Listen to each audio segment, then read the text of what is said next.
Let's move to this now. The Office of the Chief Whip of the African National Congress in the Mpumalanga Provincial Legislature has suspended Philemon Lukhele.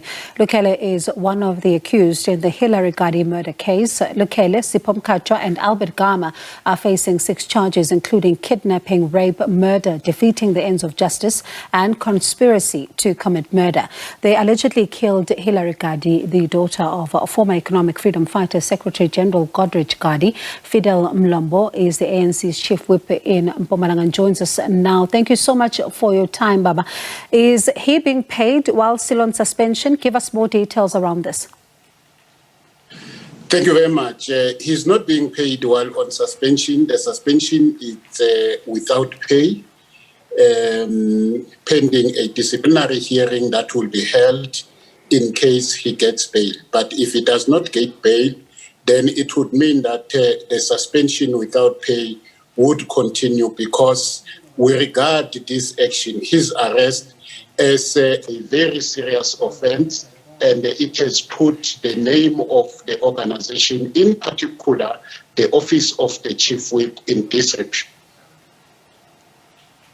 And Baba Mlombo, if you're still able to hear me, I wonder when then would you then be in a position to take a permanent decision around him should he not get bail and the trial continue? Will he continue to still be on suspension even if the trial drags on possibly? Yes, our intention is that if he gets bail, we will call him to a disciplinary hearing where he will put his side of the story, and a decision will be taken then if whether the suspension is suspended or whether we continue with a disciplinary hearing that will find him guilty and be dismissed. But we cannot prejudge the outcome of the hearing. We would wait for him to get bail and appear before a hearing.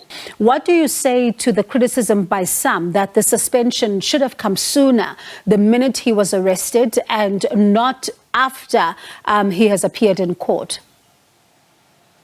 We wouldn't be able to suspend him immediately he was arrested, because when we checked with the police, they told us that he was taken for questioning. So we were waiting for him to be charged before we could in fact take action, because we wouldn't suspend him for being taken for questioning. But now that there are serious charges against him, it is proper that we take action. But also our disciplinary code and procedures of the Office of the Chief Whip in the Mpumalanga Provincial Legislature provides that an employee can only be called to a disciplinary hearing if there is an offense that has been committed. And in this case, the offense that has been committed is that he has been charged with all those serious charges, of which our disciplinary code and procedures calls for tougher action if those